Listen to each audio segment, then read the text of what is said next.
आज के पहले अपडेट का रेफरेंस यहाँ पर आप लोगों को नजर आ रहा होगा, जो कि बल्दिया की तरफ से है। तो बल्दिया की तरफ से कहा जा रहा है कि इस वक्त ड्रोन कैमरे के जरिए इंस्पेक्शन कैंपेन चलाए जा रहे हैं कि कहां पर वायलेशन किया जा रहा है और कहां पर नहीं। तो यहां पर कहा जा रहा है कि 10 इंस्पेक्शन कैंपेन में लगभग 41 वायलेशन पकड़े गए हैं। अगला अपडेट आप लोगों को यहां पर नजर आ रहा होगा, जो कि टिकटॉक के बारे में है, जिसमें कहा जा रहा है कि टिकटॉक की तरफ से कतर में गवर्नमेंट कम्युनिकेशन के डायरेक्टर शेख जासिम बिन मंसूर आल सानी से मुलाकात की गई कि टिकटॉक को कतर में कैसे ठीक ठाक से यूज करना है, बेहतर क्या हो सकता है, इसके बारे में इस मीटिंग में बातचीत की गई। अगला अपडेट आप लोगों को यहाँ पर रेफरेंस के साथ में नजर आ रहा होगा। इसमें कहा जा रहा है कि 2036 में जो ओलंपिक गेम्स होंगे, तो इस गेम्स को कराने के लिए, यानी कि 2036 में जो ओलंपिक गेम्स होंगे, तो उस गेम को कराने के लिए कतर पूरी कोशिश कर रहा है कि ये होस्टिंग किसी तरह कतर को मिल जाए।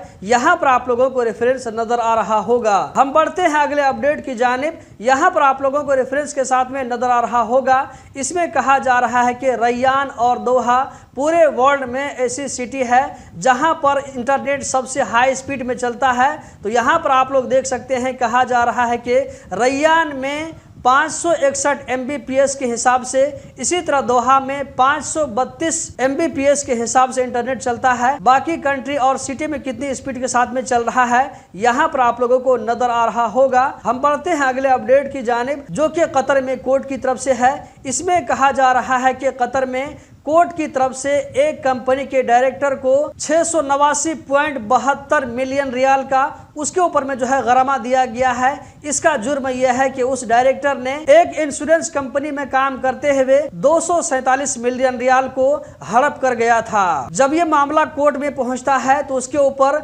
689 मिलियन रियाल, इसी के साथ साथ जो है 15 महीना तक के लिए जेल की सजा सुनाई जाती है। अगला अपडेट यहाँ पर आप लोगों को रेफरेंस के साथ में नजर आ रहा होगा, जो कि एक डॉक्टर के बारे में है। तो कतर कोर्ट की तरफ से एक डॉक्टर के खिलाफ कार्रवाई करते हुए इसको 3 महीना तक के लिए जेल की सजा सुनाई गई है। इसी के साथ साथ 30 मिलियन रियाल का जो है जुर्माना इसके ऊपर में दिया गया है, जो कि पेशेंट को मुआवजे के तौर पर दिया जाएगा। जी हाँ दोस्तों, अगर कतर में कोई डॉक्टर गलत ट्रीटमेंट करता हुआ पकड़ा जाता है तो उसके खिलाफ कार्रवाई करते हुए जिसके साथ गलत ट्रीटमेंट होता है तो हर जाने के तौर पर उसको जो है डॉक्टर से पूरा मुआवजा लेकर के उसको दिया जाता है। अगला अपडेट यहाँ पर आप लोगों को नजर आ रहा होगा, जिसमें कहा जा रहा है कि 2025 में कतर में अब तक लगभग 1 मिलियन लोग बाहर से विजिटर के तौर पर आ चुके हैं। अगला अपडेट यहाँ पर आप लोगों को नजर आ रहा होगा, जो कि बल्दिया की तरफ से है। इसमें कहा जा रहा है कि बल्दिया की तरफ से 1486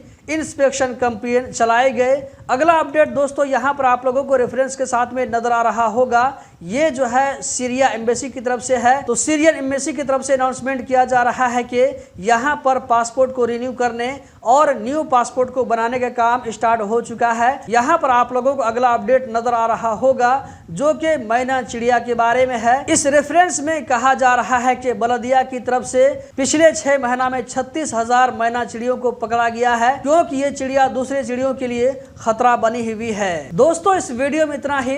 कतर के बारे में हर छोटी बड़ी खबर से बाखबर रहने के लिए हमारे साथ में जुड़े रहें। गल्फ एक्सपर्ट यूट्यूब चैनल को जरूर सब्सक्राइब करें, वीडियो को लाइक करके आगे जरूर शेयर करें। बहुत बहुत शुक्रिया।